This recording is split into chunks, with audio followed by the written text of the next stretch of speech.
Hi all, welcome to YouTube channel Study Karnataka. This is the second video in which we will be completing the KPSC Group P gazetted post, and that is Welfare Officer in Backward Class Department of Karnataka. ಇದು ಎರಡನೇ video ಆಗಿದ್ದು, ಮೊದಲನೇ ವಿಡಿಯೋದಲ್ಲಿ ನಾವು ಸಿಲೆಬಸ್ಸಿನ ಒಂದು point ಅಂದರೆ national commission on backward classes ಈ complete ಟಾಪಿಕನ್ನು ಮುಗಿಸಿದ್ದೇವೆ. ರೈಟ್, ಹೋಪ್ ಆ ಕ್ಲಾಸ್ ನಿಮಗೆ ಯೂಸ್ ಆಗಿರ್ಬೋದು ಅಂತ ಅನ್ಕೋತೀನಿ. ಅದರಲ್ಲಿ ಕೆಲವೊಂದು ಕ್ವಶನ್ ಕೇಳಿದ್ದೆ, ಕೇವಲ ಒಬ್ಬರು ಕಮೆಂಟ್ ಮಾಡಿ ಆನ್ಸರನ್ನು ತಿಳಿಸಿದ್ದೀರಾ. ದಯಮಾಡಿ ಯಾವುದಾದ್ರು ಕ್ವಶನ್ ಕೇಳಿದ್ದಲ್ಲಿ ಅದರ ಆನ್ಸರ್ಗಳನ್ನು ತಿಳಿಸಿ. ಅದರಿಂದ ಏನಾಗುತ್ತೆ ಅಂದರೆ ನೀವು ಆನ್ಸರ್ ಕೊಟ್ಟ ಮೇಲೆ ಪ್ರತಿಯೊಂದು ಯಾವುದೇ ಕ್ವಶನ್ ನಿಮ್ಮ ಎಕ್ಸಾಮಿನೇಷನ್ ಬಂದ ಮೇಲೆ ನೀವು ಕಮೆಂಟ್ ಮಾಡಿರ್ತಕ್ಕಂಥ ಕಮೆಂಟ್ ನಿಮಗೆ ನೆನಪು ಬರುತ್ತೆ. ಸೊ ಹೀಗಾಗಿ ಆನ್ಸರನ್ನು ಕೊಡಲಿಕ್ಕೆ ಟ್ರೈ ಮಾಡಿ. ಈ ವಿಡಿಯೋದಲ್ಲಿ ನಾವು ಮತ್ತೊಂದು ಟಾಪಿಕನ್ನು ಕಂಪ್ಲೀಟ್ ಡೀಟೇಲ್ ಆಗಿ ಡಿಸ್ಕಸ್ ಮಾಡೋಣ. ಅದರಲ್ಲಿ ಯಾವ ರೀತಿಯಾದ ಕ್ವಶನ್ ಬರುತ್ತೆ ಅದನ್ನು ಕೂಡ ನಾನು ವಿಡಿಯೋದಲ್ಲಿ ಹೇಳ್ತಾ ಹೋಗ್ತೀನಿ. Right, I will try to tell you each and every part of the syllabus that will be useful for KPSC examination. And this is once again the vacancy that is in the notification, and this is the syllabus of paper 2, that is specific paper 2. ಇಲ್ಲಿ ನೋಡಿ, ಕನ್ನಡದಲ್ಲಿ ಕೂಡ syllabus ಕೊಟ್ಟಿದ್ದೇನೆ. ನಾನು ಪ್ರತಿಯೊಂದು ವಿಡಿಯೋದ ಇಂಟ್ರೊಡಕ್ಷನ್ನಲ್ಲಿ ಇದನ್ನ ಹಾಕ್ತೀನಿ. ಯಾಕಂದರೆ ನಿಮಗೆ ಸಿಲೆಬಸ್ಸನ್ನು ಎಷ್ಟು ಕೊಟ್ಟಿದ್ದಾರೆ ಅಂತ ನೆನಪು ಉಳಿಯಬೇಕು. ಅಂದಾಗ ಮಾತ್ರ ನೀವು ಕಂಪ್ಲೀಟ್ ಸಿಲೆಬಸ್ಸನ್ನು ಕವರ್ ಮಾಡಲಿಕ್ಕೆ ಈಸಿ ಆಗುತ್ತೆ. ಸೊ ಹೀಗಾಗಿ ಪ್ರತಿಯೊಂದು ವಿಡಿಯೋದ ಇಂಟ್ರೊಡಕ್ಷನಲ್ಲಿ ಇದನ್ನು ಹಾಕಿರ್ತೀನಿ. ದಯಮಾಡಿ ಒಂದು ಟೈಮು ಈ ಸಿಲೆಬಸ್ಸನ್ನು ಗೋತ್ರೂ ಮಾಡಿ ಪ್ರತಿದಿನ.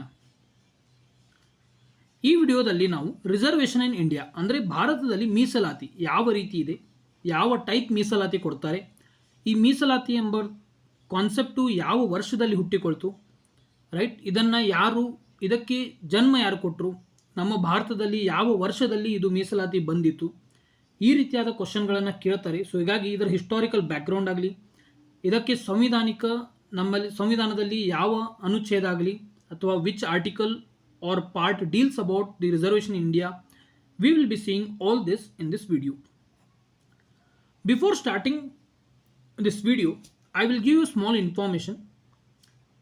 ನೋಡಿ, ಈಗ ನೀವು ಸ್ಟಡಿ ಕರ್ನಾಟಕ ಚಾನಲ್ನಲ್ಲಿ ನಮಗೆ ಟೋಟಲ್ ಆಗಿ 8.28K ಸಬ್ಸ್ಕ್ರೈಬರ್ಸ್ ಆಗಿದ್ದಾರೆ. Thanks for this, thanks for your support.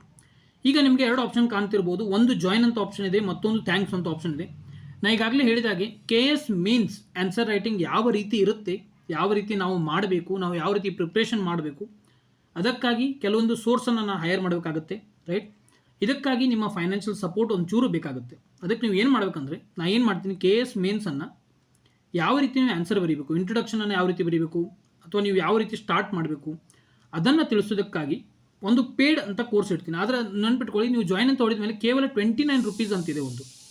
ಕೇವಲ 29 ರೂಪಾಯಲ್ಲಿ ನೀವು ಜಾಯಿನ್ ಕ್ಲಿಕ್ ಮಾಡಿದ್ದಲ್ಲಿ ನಾನು KS ಮೇನ್ಸಿಗೆ ಯಾವೆಲ್ಲ ವಿಡಿಯೋ ಅಪ್ಲೋಡ್ ಮಾಡ್ತೀನಿ, ಈ ಪೇಡ್ ಮೆಂಬರ್ಸಿಗೆ ಮಾತ್ರ ಈ ವಿಡಿಯೋ ವಿಸಿಬಲ್ ಆಗಿರುತ್ತೆ.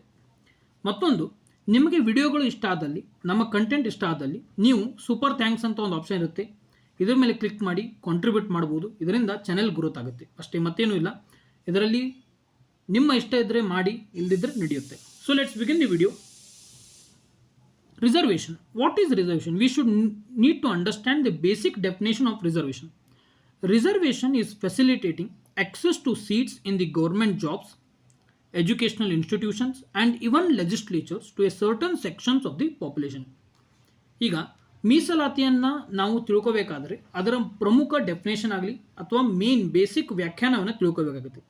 ಈಗ ನೀವು ನೋಡ್ಬೋದು, ಮೀಸಲಾತಿ ಅಂದರೆ ಜನಸಂಖ್ಯೆಯ ಕೆಲವು ವರ್ಗಗಳಿಗೆ ಸರ್ಕಾರಿ ಉದ್ಯೋಗಗಳು, ಶೈಕ್ಷಣಿಕ ಸಂಸ್ಥೆಗಳು ಮತ್ತು ಶಾಸಕಾಂಗಗಳಲ್ಲಿನ ಸ್ಥಾನಗಳಿಗೆ ಪ್ರವೇಶವನ್ನು ಸುಲಭಗೊಳಿಸುವುದಕ್ಕೆ ಮೀಸಲಾತಿ ಎಂದು ಕರೆಯುತ್ತಾರೆ. ಅಂದರೆ ಈಗ ಒಂದು ಸಿಂಪಲ್ಲು, ಈಗ ಯಾರಾದರೂ ಎಜುಕೇಷನಲ್ಲಿ ಸ್ವಲ್ಪ ಹಿಂದಿದ್ದರೆ ಏನು ಮಾಡ್ತಾರೆ, ಈಗ ಒಂದು 5 ಸೀಟ್ ಇರುತ್ತೆ ಅಂತ ಅಂದ್ಕೊಳ್ಳಿ. ಇದರಲ್ಲಿ ಏನು ಮಾಡ್ತಾರೆ, 2 ಸೀಟು GME ಕೊಡ್ತಾರೆ, ಇನ್ನು ಉಳಿದ 3 ಸೀಟುಗಳನ್ನು OBC ಮೀಸಲಿಟ್ಟಿರ್ತಾರೆ, ಒಂದು SC ಗೆ ಇಟ್ಟಿರ್ತಾರೆ, ಒಂದು ST ಗೆ ಇಟ್ಟಿರ್ತಾರೆ. ರೈಟ್, ಈ ರೀತಿಯಾಗಿ ಇದು ಡಿವಿಷನ್ ಆಗಿರುತ್ತೆ. ರೈಟ್, ಇದಕ್ಕೇನಂತಾರೆ, ಇದಕ್ಕೆ ವರ್ಟಿಕಲ್ ರಿಸರ್ವೇಷನ್ ಅಂತ ಕರೀತಾರೆ. ನೆನಪಿಟ್ಕೊಳ್ಳಿ, ಇದಕ್ಕೆ ವರ್ಟಿಕಲ್ ರಿಸರ್ವೇಷನ್ ಅಂತಾರೆ. ಮತ್ತೊಂದು ಹಾರಿಜಾಂಟಲ್ ರಿಸರ್ವೇಷನ್ ಇರುತ್ತೆ. ಈಗ OBC ಅಂತ ಇದೆಯಲ್ಲ, ಈ ಒಂದು ಪೋಸ್ಟು ಯಾರಿಗೆ ಕೊಡಬೇಕು, ಮಹಿಳೆಯರಿಗೆ ಅಂತ ಇರುತ್ತೆ. ರೈಟ್, ವುಮೆನ್ಸಿಗಂತ ಒಂದು ಕ್ಯಾಟಗರಿ ಇರುತ್ತೆ. ಈಗ ಇದು ಅಡ್ಡ ಮೀಸಲಾತಿ ಆಗಿರುತ್ತೆ. ರೈಟ್, ಇದು ಲಂಬ ಮೀಸಲಾತಿ, ಇದು ಅಡ್ಡ ಮೀಸಲಾತಿ. ಇವೆರಡು ಕಾನ್ಸೆಪ್ಟ್ ನೆನಪಿಟ್ಕೊಳ್ಳಿ. ಮುಂದೆ ಹೋದ್ಮೇಲೆ ನಾನು ನಿಮಗೆ ಇದನ್ನು ಕೂಡ ತಿಳಿಸ್ತೀನಿ. ಇದು ಮೂಲ ವ್ಯಾಖ್ಯಾನ, that is basic definition of reservation. ನೋಡಿ, ವಾಟ್ ಈಸ್ ರಿಸರ್ವೇಷನ್ ಅಂತ ಕ್ವಶನನ್ನು ಡೈರೆಕ್ಟಾಗಿ ಫ್ರೇಮ್ ಮಾಡಿ ಕೇಳ್ಬೋದು. ಹೀಗಾಗಿ ಎಕ್ಸಾಕ್ಟ್ ಯಾವ ರೀತಿ ಡೆಫಿನೇಷನ್ ಇದೆ ಅದನ್ನೇ ಡೆಫಿನೇಷನ್ ಇಲ್ಲಿ ನಾನು ಕಾಪಿ ಪೇಸ್ಟ್ ಮಾಡಿದ್ದೇನೆ. Next, before understanding or going forward with the constitutional reforms that has been made in Indian constitution in order to provide reservation, we should understand the historical background. ಅಂದರೆ ನಮ್ಮ ಸಂವಿಧಾನದಲ್ಲಿ ಯಾವೆಲ್ಲ ಅನುಚ್ಛೇದಗಳು ಅಥವಾ ಯಾವೆಲ್ಲ ತಿದ್ದುಪಡಿ ಮಾಡಿ ಮೀಸಲಾತಿಯನ್ನು ನೀಡಿದ್ದಾರೆ ಅದನ್ನು ತಿಳ್ಕೊಂತ ಮುಂಚೆ ನಾವು ಇದರ ಐತಿಹಾಸಿಕ ಹಿನ್ನೆಲೆಯನ್ನು ನೋಡಬೇಕಾಗುತ್ತೆ.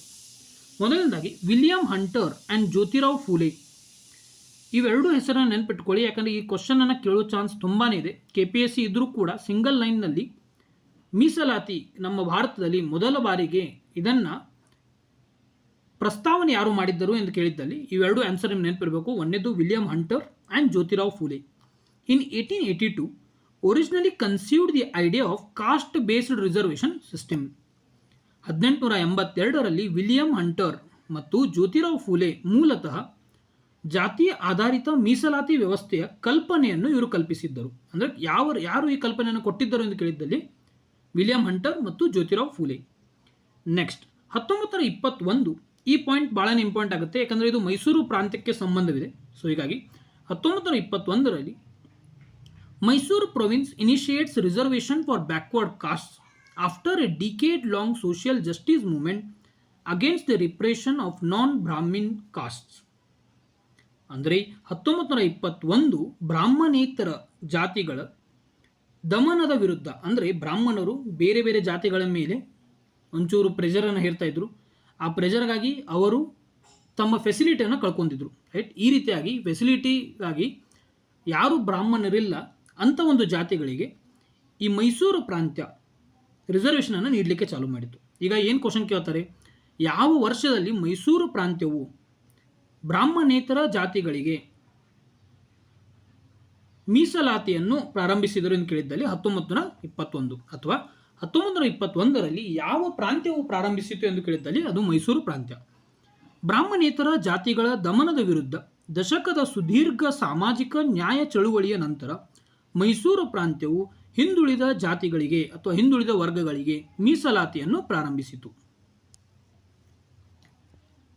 ಇನ್ ಹಿಸ್ಟಾರಿಕಲ್ ಬ್ಯಾಕ್ಗ್ರೌಂಡ್, ಅಂದರೆ ಇಂಡಿಯಾದಲ್ಲಿ ಯಾವಾಗ ಇದನ್ನು ಲೀಗಲ್ ಆಗಿ ಮಾಡಲಾಯಿತು. ರೈಟ್, ಎಲ್ಲರಿಗೂ ಗೊತ್ತಿದೆ 1909ರಲ್ಲಿ ರಿಸರ್ವ್ಡ್ ಸೀಟ್ಸ್ ಅಂತ ಕೊಡಲಾಯಿತು ಮುಸ್ಲಿಮ್ಸರಿಗೆ. ರೈಟ್, ಆಗ ಗವರ್ನರ್ ಜನರಲ್ ಯಾರಿದ್ರು ಅಥವಾ ವಾಯ್ಸ್ರಾಯ್ ಯಾರಿದ್ರು ಅದನ್ನು ಕಮೆಂಟ್ ಮಾಡಿ ತಿಳಿಸಿ.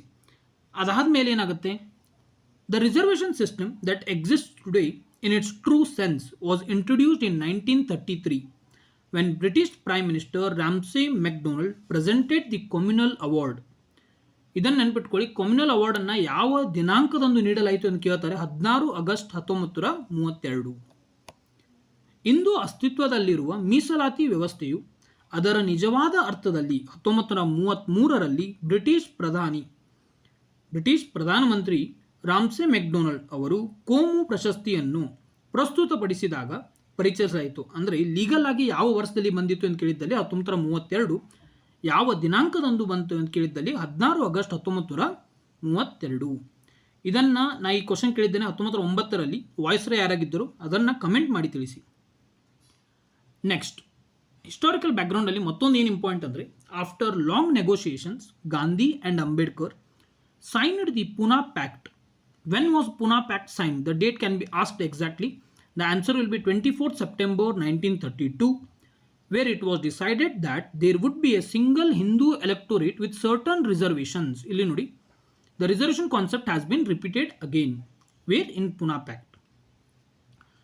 After independence, initially reservations were provided only for SC and STs, but only after the implementation of Mandal Commission, and that too in 1990 and 1991, the OBC reservation has been included in our constitution.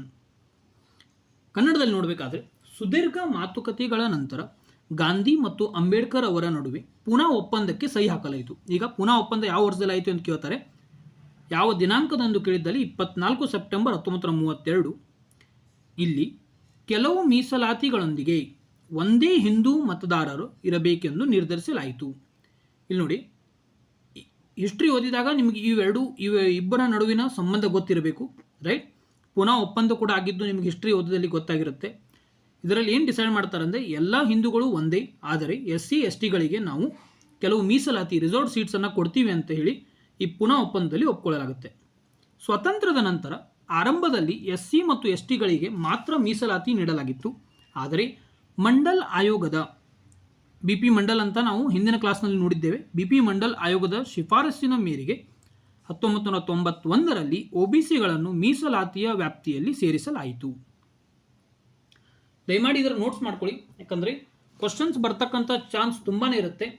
Obviously question single line ಇರೋದಿಲ್ಲ, ಆದರೆ multiple ಚಾಯ್ಸ್ನಲ್ಲಿ at least 2 sentence ಅಥವಾ 1 sentence ನಿಮಗೆ ಗೊತ್ತಿದ್ದಲ್ಲಿ eliminate ಮಾಡೋದು easy ಆಗುತ್ತೆ. So ಹೀಗಾಗಿ ಇವೆಲ್ಲ points ಮಾಡಿಕೊಂಡು ದಯಮಾಡಿ ನೀವು ರಿವಿಷನ್ ಮಾಡ್ಕೊಳ್ಳಿ. Next, what are the constitutional provisions governing reservation in India? ಅಂದರೆ ಭಾರತದಲ್ಲಿ ಮೀಸಲಾತಿಯನ್ನು ನಿಯಂತ್ರಿಸುವ ಸಾಂವಿಧಾನಿಕ ನಿಬಂಧನೆಗಳು ಯಾವ್ಯಾವಿದೆ? ರೈಟ್, ಇವು ಆರ್ಟಿಕಲ್ಗಳನ್ನು ಡೈರೆಕ್ಟಾಗಿ ಕೇಳೋ ಚಾನ್ಸ್ ಭಾಳ ಇದೆ, ಯಾಕಂದರೆ ಟಾಪಿಕ್ಕೇ ರಿಸರ್ವೇಷನ್ ಇನ್ ಇಂಡಿಯಾ ಅಂತಿದೆಯಲ್ಲ. ಹೀಗಾಗಿ ಈ ರಿಸರ್ವೇಷನ್ ಮೇಲೆ ಯಾವೆಲ್ಲ ಆರ್ಟಿಕಲ್ ಇರುತ್ತೆ, ಅಂದರೆ ವಿಧಿಯಾಗಲಿ ಅನುಚ್ಛೇದವಾಗಲಿ, ಅವನ್ನ ಕೇಳೋ ಚಾನ್ಸ್ ಭಾಳ ಇರುತ್ತೆ. Part 16 deals with the reservation of SC and ST candidates in central and state legislatures. See, these are facts and you need to buy these facts. There is no any other option. ಕನ್ನಡದಲ್ಲಿ ನೋಡಬೇಕಾದ್ರೆ ಭಾಗ 16 ಕೇಂದ್ರ ಮತ್ತು ರಾಜ್ಯ ಶಾಸಕಾಂಗಗಳಲ್ಲಿ SC ಮತ್ತು ST ಮೀಸಲಾತಿಗೆ ಸಂಬಂಧಿಸಿದೆ. Article 15 clause 4 and 16 clause 4 of the Constitution enabled the state and central government to reserve seats in government services for the members of SC and ST. ಸಂವಿಧಾನದ ವಿಧಿ 15 ಕ್ಲಾಸ್ 4 ಮತ್ತು 16 ಕ್ಲಾಸ್ 4 ರಾಜ್ಯ ಮತ್ತು ಕೇಂದ್ರ ಸರ್ಕಾರಗಳು SC ಹಾಗೂ ST ಸದಸ್ಯರಿಗೆ ಸರ್ಕಾರಿ ಸೇವೆಗಳಲ್ಲಿ ಸ್ಥಾನಗಳನ್ನು ಮೀಸಲಿಡುವ ಅನುವು ಮಾಡಿಕೊಡುತ್ತದೆ. ಈಗ ಈ 15 ಕ್ಲಾಸ್ 4 ಮತ್ತು 16 ಕ್ಲಾಸ್ 4 ಸಂವಿಧಾನದ ತಿದ್ದುಪಡಿಯ ಮೂಲಕ ಆ್ಯಡ್ ಮಾಡಲಾಗಿದೆ, ರೈಟ್, ಸೇರಿಸಲಾಗಿದೆ. ಇವು ಯಾವ ತಿದ್ದುಪಡಿ? ಇದನ್ನು ನೀವು ಕಮೆಂಟ್ ಮಾಡಿ ತಿಳಿಸಿ. ಇದು 2ನೇ ಕ್ವಶನ್ ನಾನು ಕೇಳ್ತಾ ಇದ್ದೀನಿ. I hope answers will be posted in the comment section. ಎಲ್ಲರೂ ಆನ್ಸರ್ ಮಾಡ್ತಾರೆ ಅಂತ ಅನ್ಕೋತೀನಿ. ಸೊ ದಯಮಾಡಿ ಆನ್ಸರ್ ಮಾಡಿ, ಯಾಕಂದರೆ ಇದು ನಿಮಗೆ ಯೂಸ್ ಆಗುತ್ತೆ. Next, article 233T provides reservation for seats for SC and STs in every municipality. ಅನುಚ್ಛೇದ 233T ಪ್ರತಿ ಪುರಸಭೆಯಲ್ಲಿ SC ಮತ್ತು STಗಳಿಗೆ ಸೀಟುಗಳ ಮೀಸಲಾತಿಯನ್ನು ಒದಗಿಸುತ್ತದೆ. Next, article 243D provides reservation for seats for SC and STs in every panchayat. ಇಲ್ಲಿ ನೋಡಿ, 233T ಬಂದು ಪುರಸಭೆಯಲ್ಲಿ ಮೀಸಲಾತಿ ನೀಡುತ್ತೆ, ಅದೇ 243D ಬಂದು ಪಂಚಾಯತ್ನಲ್ಲಿ ಮೀಸಲಾತಿ ನೀಡುತ್ತೆ. Next, article 330 and 332 provides for specific representation through reservation of seats for SC and STs in parliament and in the state legislature assemblies respectively. ಅನುಚ್ಛೇದ 243D ಪ್ರತಿ ಪಂಚಾಯತಿನಲ್ಲಿ SC ಮತ್ತು STಗಳಿಗೆ ಸೀಟುಗಳ ಮೀಸಲಾತಿಯನ್ನು ಒದಗಿಸುತ್ತದೆ.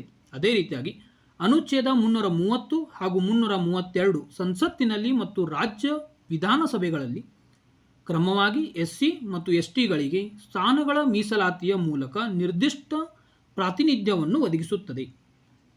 Next, Article 335 of the Constitution says that the claims of SCs and STs shall be taken into consideration constituently with the maintenance of efficacy of the administration. That means, whenever you are taking any reservation seat or reserved seat, you should confirm that there is no compromise in the efficiency or efficacy of the administration. ಅಂದರೆ ಸಂವಿಧಾನದ 335ನೇ ವಿಧಿಯು SC ಮತ್ತು STಯ ಹಕ್ಕುಗಳನ್ನು ಆಡಳಿತದ ಪರಿಣಾಮಕಾರಿತ್ವದ ನಿರ್ವಹಣೆಯೊಂದಿಗೆ ಸಂವಿಧಾನಾತ್ಮಕವಾಗಿ ಪರಿಗಣನೆ ತೆಗೆದುಕೊಳ್ಳುವುದು ಎಂದು ಹೇಳುತ್ತದೆ. ಅಂದರೆ 335ನೇ ವಿಧಿಯು SC ಮತ್ತು STಗಳಿಗೆ ಅವರ ಹಕ್ಕುಗಳನ್ನು ನೀಡುವಾಗ ನೀವು ಮೀಸಲಾತಿಯನ್ನು ಕೊಡಬೇಕು. ಆದರೆ ಮೀಸಲಾತಿಯನ್ನು ನೀಡುವಾಗ ಯಾವುದೇ ಆದ ಆಡಳಿತ ಕ್ಷೇತ್ರದಲ್ಲಿ ಕಾಂಪ್ರಮೈಸ್ ಆಗಬಾರ್ದು. ಆ ರೀತಿ ನೀವು ನೋಡ್ಕೋಬೇಕೆಂದು ಈ 335 ಆರ್ಟಿಕಲ್ ಹೇಳುತ್ತದೆ. So these are some of the articles that are very much important and can be asked in KPSC examination directly that are related to reservation in India. ಅಂದರೆ ಭಾರತದಲ್ಲಿ ಮೀಸಲಾತಿಯ ಮೇಲೆ ಯಾವೆಲ್ಲ ಅನುಚ್ಛೇದಗಳು ಯಾವೆಲ್ಲ ಭಾಗಗಳು ಸಂವಿಧಾನದಲ್ಲಿ ಮೆನ್ಷನ್ ಆಗಿದೆ, ಅದರಲ್ಲಿನ ಇಂಪಾರ್ಟೆಂಟ್ ಭಾಗಗಳು ಹಾಗೂ ಅನುಚ್ಛೇದಗಳನ್ನು ನಾನು ಇಲ್ಲಿ ಡಿಸ್ಕಸ್ ಮಾಡಿದ್ದೇನೆ. ಮೆಜಾರಿಟಿ ಕೇಳಿದ್ದಲ್ಲಿ ಇದರಲ್ಲಿನೇ ಕ್ವಶನ್ಗಳನ್ನು ಕೇಳ್ತಾರೆ. ಸೊ ಹೀಗಾಗಿ ಇವು ಆರ್ಟಿಕಲ್ಗಳನ್ನು ಬಯಟ್ ಹಾಕಿ. ಮುಂದೆ there are some of the important judicial cases that can be asked in KPSC examination. ಅಂದರೆ KPSC ಎಕ್ಸಾಮಿನೇಷನಲ್ಲಿ ಕೆಲವು ಇಂಪಾರ್ಟೆಂಟ್ ಪ್ರಕರಣಗಳು, ಸುಪ್ರೀಂ ಕೋರ್ಟ್ನಲ್ಲಿ ಹೋಗಿರ್ತಕ್ಕಂಥ ಇಂಪಾರ್ಟೆಂಟ್ ಕೇಸ್ಗಳನ್ನು, ಅವುಗಳ ಜಜ್ಮೆಂಟ್ಗಳನ್ನು ಕೇಳಬಹುದು. ಹೀಗಾಗಿ ಕೆಲವು ಇಂಪಾರ್ಟೆಂಟ್ ಕೇಸ್ಗಳನ್ನು ಆ್ಯಡ್ ಮಾಡಿದ್ದೇನೆ, ಅವನ್ನ ಒಂದೊಂದಾಗಿ ಡಿಸ್ಕಸ್ ಮಾಡೋಣ. First one is the state of Madras versus Champakam Dorairajan 1951 case. This was the first major verdict of the Supreme Court in the issue of reservation. ಅಂದರೆ ಮೀಸಲಾತಿಯ ವಿಚಾರದಲ್ಲಿ ಸುಪ್ರೀಂ ಕೋರ್ಟ್ ಈ ಚಂಪಕಂ ದೊರೈರಾಜನ್ ಕೇಸ್ನಲ್ಲಿ ಇದು ಪ್ರಮುಖ ಹಾಗೂ ಮೊದಲನೆಯ ಕೇಸ್ ಆಗಿತ್ತು.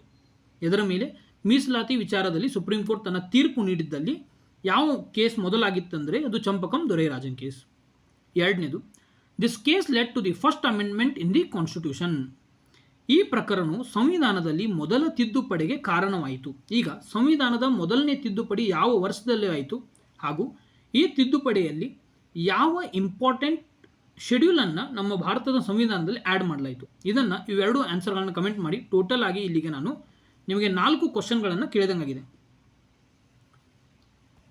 Next important judgement, that is Indira Sawhney versus union of India 1992 case. 1992ರ Indira Sawhney versus union of India ಪ್ರಕರಣ. ಇದು KPSC ಎಕ್ಸಾಮಿನೇಷನ್ ಆಗಲಿ ಅಥವಾ ನೀವು ಯಾವುದೇ ಆದ ಎಕ್ಸಾಮಿನೇಷನ್ ಬರೆಯಿರಿ, ಅದರಲ್ಲಿ ಭಾಳಷ್ಟು ಇಂಪಾರ್ಟೆಂಟ್ ರೋಲ್ ಪ್ಲೇ ಆಗುತ್ತೆ. ಇವನ್ ನಿಮ್ಮ KPSC ಮೇನ್ಸ್ ಆನ್ಸರ್ ರೈಟಿಂಗ್ ಮಾಡುವಾಗ ಈ ರೀತಿಯಾದ ಕೇಸ್ ನಿಮಗೆ ನೆನಪಿರಬೇಕು ಹಾಗೂ ನೀವು ಇದನ್ನು ಮೆನ್ಷನ್ ಮಾಡಲೇಬೇಕಾಗುತ್ತೆ. ಸೊ ಹೀಗಾಗಿ ಕರೆಕ್ಟಾಗಿ ಕೇಳಿಸ್ಕೊಳ್ಳಿ. The court examined the scope and extent of article 16 clause 4.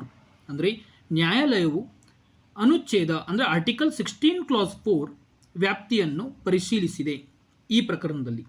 Second, the court has said that the creamy layer of OBC should be excluded from the list of beneficiaries of reservation.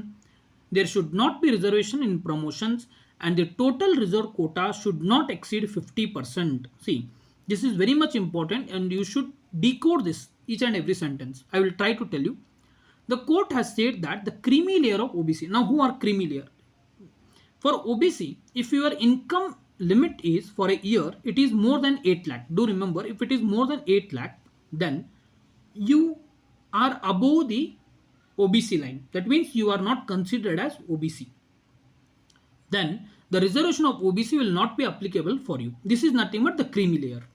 And there is also a topic called exactly as creamy layer that is mentioned for this gazetted post. We will try to make a video separately on that in the upcoming videos. ನೋಡಿ, ಇಲ್ಲಿ ಕೊಟ್ಟಿರ್ತಕ್ಕಂಥ ಈ ಸೆಂಟೆನ್ಸನ್ನು ಪ್ರತಿಯೊಂದು ವಾಕ್ಯವು ಇದರಲ್ಲಿ important ಆಗಿದೆ. ಹೀಗಾಗಿ ನಾವು ಪ್ರತಿಯೊಂದು ವಾಕ್ಯವನ್ನು ಡಿಕೋಡ್ ಮಾಡೋಣ. ಮೊದಲಿಗೆ ಸೆಂಟೆನ್ಸನ್ನು ಓದೋಣ. ಮೀಸಲಾತಿಯ ಫಲಾನುಭವಿಗಳಿಗೆ ಪಟ್ಟಿಯಿಂದ OBCಗಳ ಕೆನೆ ಪದರವನ್ನು ಅಂದರೆ ಕ್ರೀಮಿ ಲೇಯರ್ ಹೊರ ಇಡಬೇಕು. ಅಂದರೆ ಯಾರೆಲ್ಲ OBCಯಲ್ಲಿ ಕ್ರೀಮಿ ಲೇಯರ್ ಇರ್ತಾರೆ ಅವರನ್ನು ನೀವು ಹೊರ ಇಡಬೇಕಂತ ಹೇಳ್ತಾರೆ. ಈಗ ಕ್ರೀಮಿ ಲೇಯರ್ ಅಂದರೆ ಯಾರು? ಒಂದು ವೇಳೆ ತಿಳ್ಕೊಳ್ಳಿ, ನಿಮ್ಮ ಇನ್ಕಮ್ 4 ಲಕ್ಷವಿದೆ, ಆಗ ನೀವು ಕ್ರೀಮಿ ಲೇಯರ್ ಒಳಗಡೆ ಬರ್ತೀರಾ. ಒಂದು ವೇಳೆ ನಿಮ್ಮ ಇನ್ಕಮ್ 8 ಲಕ್ಷವಾಗಿದ್ದರೆ, ಅಂದರೆ 8 ಲಕ್ಷ ಅಥವಾ 8 ಲಕ್ಷಕ್ಕಿಂತ ಹೆಚ್ಚಾದಲ್ಲಿ ನೀವು ಕ್ರೀಮಿ ಲೇಯರ್ ಅನ್ನು ದಾಟ್ತೀರಾ, ಆಗ ನಿಮಗೆ OBC ಸೌಲಭ್ಯ ಕೊಡಬಾರದು ಎಂದು ಸುಪ್ರೀಂ ಕೋರ್ಟ್ ಈ ಕೇಸ್ನಲ್ಲಿ ಹೇಳಿದೆ. Next, it also says that there should not be reservation in promotion. See, in the upcoming slide we will see that there was a Karnataka law in 2018 which Supreme Court also upheld it. It said that the promotion for SC/ST quota should be considered in promotion as well. But in this case the Supreme Court said that if at all you belong to OBC, then that OBC category or quota should not be considered for promotion. This is the second line. And the third one is the total reserved quota should not exceed 50%. If at all, just imagine there is SC, ST, OBC, right? These kind of categories. Then if at all 100 seats are there, the 50 seats should go for GM, right? And the other 50 should be divided into these 3 categories. But in any case, this should not exceed 50%. But of course, there are some states which have exceeded 50%. And they have been put in the Schedule 9 of the Constitution. But after the Keshwananda Bharati case, it is also under the judicial review. ನೋಡಿ, ಇದನ್ನೇ ನಾವು ಕನ್ನಡದಲ್ಲಿ ಈಗ ಒಂದು ಸೆಂಟೆನ್ಸನ್ನು decode ಮಾಡಿದ್ದೇವೆ. ಎರಡನೇದು ನೋಡಿ, ಎರಡನೇದೇನಿದೆ, ಬಡ್ತಿಯಲ್ಲಿ ಮೀಸಲಾತಿ ಇರಬಾರದು. ಅಂದರೆ 2019ರಲ್ಲಿ 18ರಲ್ಲಿ ಕರ್ನಾಟಕ ಒಂದು ಕಾನೂನನ್ನು ಮಾಡಿತ್ತು. ಏನಂದು SC ST ದವರಿಗೆ ಬಡ್ತಿ ಅಂದರೆ ಪ್ರಮೋಷನ್ ಕೊಡುವಾಗ ನೀವು SC ST ಕೋಟಾನ ಕನ್ಸಿಡರ್ ಮಾಡಬೇಕಂತ ಹೇಳಿತು. 2019ರಲ್ಲಿ ಸುಪ್ರೀಂ ಕೋರ್ಟ್ ಈ ಕಾಯ್ದೆ ಅಥವಾ ಕಾನೂನು ಕರೆಕ್ಟ್ ಆಗಿದೆ ಎಂದು ತೀರ್ಪನ್ನು ನೀಡಿತ್ತು. ಅದೇ ರೀತಿಯಾಗಿ OBCಗಳಿಗೆ ನೀವು ಪ್ರಮೋಷನ್ ಕೊಡಬಾರ್ದು, ಪ್ರಮೋಷನ್ನಲ್ಲಿ OBC ಕೋಟಾವನ್ನು ನೀವು ಕನ್ಸಿಡರ್ ಮಾಡಬಾರ್ದು ಎಂದು ಈ Indira Sawhney union of India ಕೇಸ್ನಲ್ಲಿ ಹೇಳಲಾಗಿದೆ. ಮೂರನೇದು, ನ್ಯಾಯಾಲಯ ಒಟ್ಟು ಕಾಯ್ದೆಯ ಅಂದರೆ ಎಲ್ಲ ರಿಸರ್ವೇಷನ್ ಮಾಡಿರ್ತಾರಲ್ಲ ಒಟ್ಟು ಕಾಯ್ದಿರಿಸಿದ ಶೇಕಡಾವಾರುವಲ್ಲಿ 50% ಮೀರಬಾರದು. ಈಗ 100 ಪೋಸ್ಟ್ ಇದೆ ಅಂತ ಅಂದ್ಕೊಳ್ಳಿ, ಇದರಲ್ಲಿ 50 ಪೋಸ್ಟ್ GMಗೆ ಹೋದಲ್ಲಿ ಇನ್ನುಳಿದ SC ST ಮತ್ತು OBC ಈ ಮೂರುಗಳಿಗೆ ಕೂಡಿ 50% ಆಗಬೇಕು. ಆದರೆ ಯಾವುದೇ ಕಾರಣಕ್ಕೆ ಇದು 50% ಮೀರಬಾರದು ಎಂದು ಈ ತೀರ್ಪಿನಲ್ಲಿ ಹೇಳಲಾಗಿದೆ. ಸೊ ಹೀಗಾಗಿ ಈ ತೀರ್ಪು ಭಾಳಷ್ಟು ಇಂಪಾರ್ಟೆಂಟ್ ಆಗುತ್ತೆ, ಯಾಕಂದರೆ ಇದರಲ್ಲಿನ ಕ್ವಶನ್ಸ್ ಹಲವಾರು ಕ್ವಶನ್ಗಳು ಎಕ್ಸಾಮಿನೇಷನಲ್ಲಿ ಬರ್ಬೋದು. ನಿಮಗೆ ಈ ತೀರ್ಪಿನ ಮೇಲೆ ಇನ್ನಷ್ಟು ಇನ್ಫಾರ್ಮೇಷನ್ ಸಿಕ್ಕಲ್ಲಿ ದಯಮಾಡಿ ಕಲೆಕ್ಟ್ ಮಾಡಿ ಅದನ್ನು ಕೂಡ ಓದಲಿಕ್ಕೆ ಟ್ರೈ ಮಾಡಿ. ಕೇವಲ ಈ ವಿಡಿಯೋ ಮೇಲೆ ಡಿಪೆಂಡ್ ಇರಬೇಡಿ. ಆದರೆ ಮೆಜಾರಿಟಿಯಾಗಿ ಇಂಪಾರ್ಟೆಂಟ್ ಕ್ವಶನ್ಸ್ಗಳು ಅಥವಾ ಯಾವೆಲ್ಲ ಕ್ವಶನ್ಸ್ ಕೇಳ್ತಾರೆ ಅಂಥ ಪಾಯಿಂಟ್ಗಳನ್ನು ನಾನು ಕವರ್ ಮಾಡಿದ್ದೇನೆ. ಅಷ್ಟು ಮೀರಿ ನಿಮಗೆ ಅನಿಸಿದ್ದಲ್ಲಿ ದಯಮಾಡಿ ಇನ್ಫಾರ್ಮೇಷನ್ಗಳನ್ನು ಕಲೆಕ್ಟ್ ಮಾಡ್ಕೊಳ್ಳಿ. Next, third, the Parliament responded by enacting 77th Constitutional Amendment Act, which introduced Article 16 Clause 4A. That is, after Indira Sanvi case, the Parliament has responded to that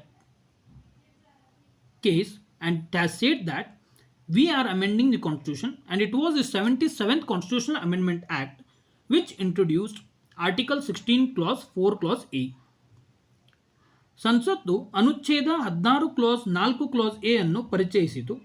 ಯಾವ ತಿದ್ದುಪಡಿ ಮೂಲಕ? 77ನೇ ಸಂವಿಧಾನಿಕ ತಿದ್ದುಪಡಿ ಕಾಯ್ದೆಯ ಮೂಲಕ 16 ಕ್ಲಾಸ್ 4 ಕ್ಲಾಸ್ ಎ ಅನ್ನು ಪರಿಚಯಿಸಿತು.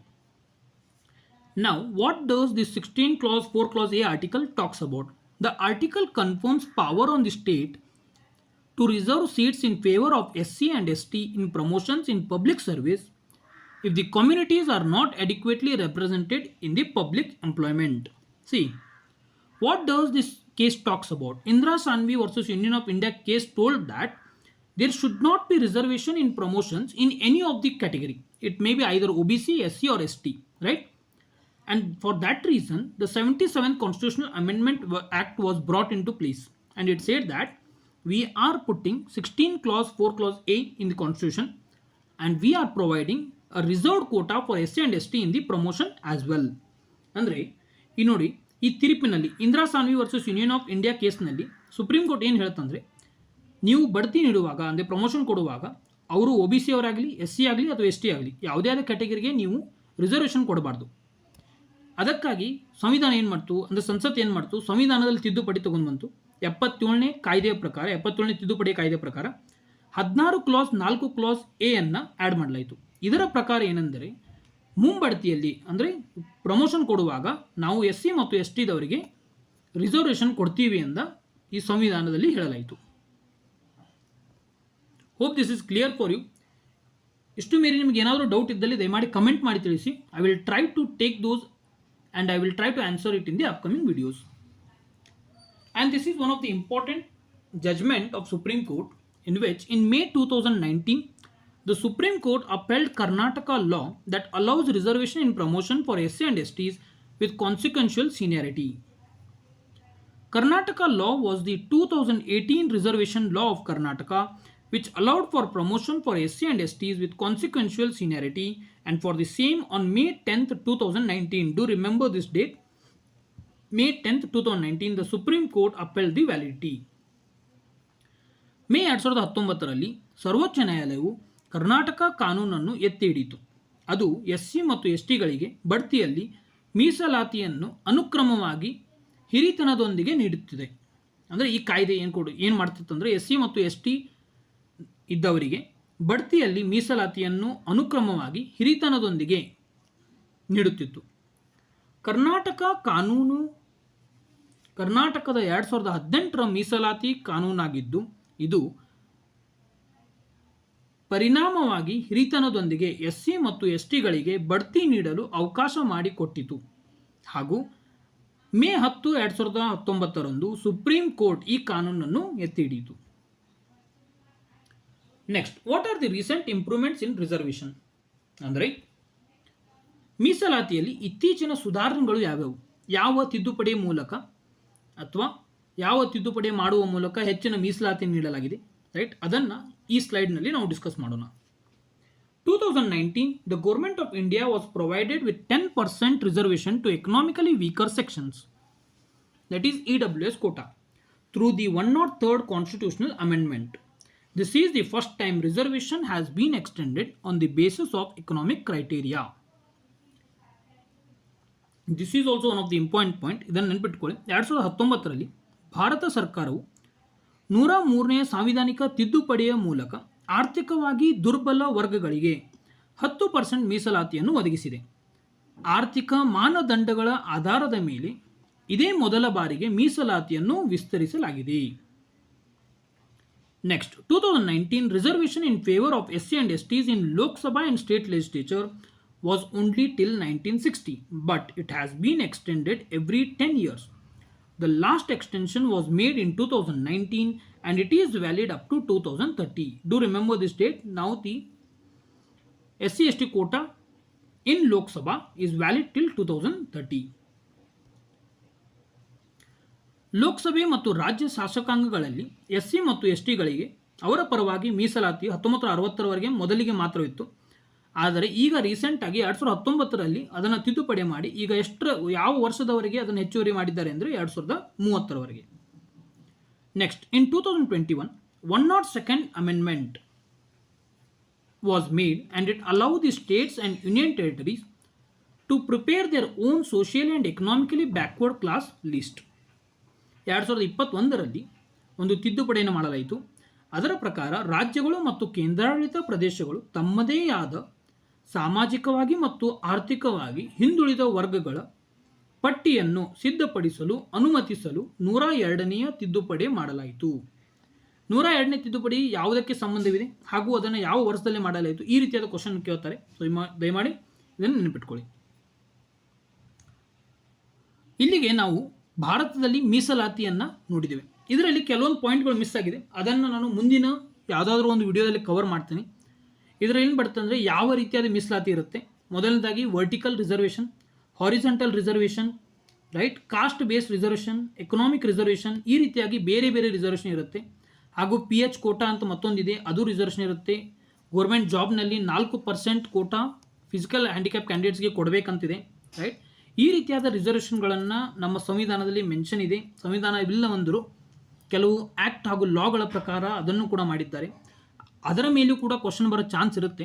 ಆದರೆ ಈಗೇನು ಹೇಳಿದ್ನಲ್ಲ, ಇದರ ಮೇಲೆ ಭಾಳಷ್ಟು ಕ್ವಶನ್ಗಳು ಬರೋ ಸಾಧ್ಯತೆ ಇದೆ. ಸೊ ದಯಮಾಡಿ ಇದರ ನೋಟ್ಸ್ ಮಾಡಿಕೊಂಡು ನೀವು ಪದೇ ಪದೇ ರಿವಿಷನ್ ಮಾಡಿ.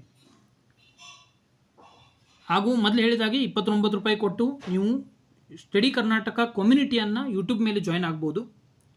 ನಿಮಗೆ ವಿಡಿಯೋಗಳು ಇಷ್ಟ ಆದಲ್ಲಿ ಸೂಪರ್ ಥ್ಯಾಂಕ್ಸನ್ನು ಕೂಡ ನೀವು ಡೊನೇಟ್ ಮಾಡ್ಬೋದು. ಈ ಕೋರ್ಸು ಕಂಪ್ಲೀಟಾಗಿ ಫ್ರೀ ಇದೆ. ಸೊ ದಯಮಾಡಿ ಇದರ ಉಪಯೋಗವನ್ನು ತೆಗೆದುಕೊಳ್ಳಿ.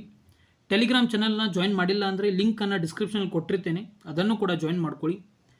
Thanks again from YouTube study Karnataka. If you have not subscribe the channel, please do subscribe and share with your friends. Have a nice day. Bye.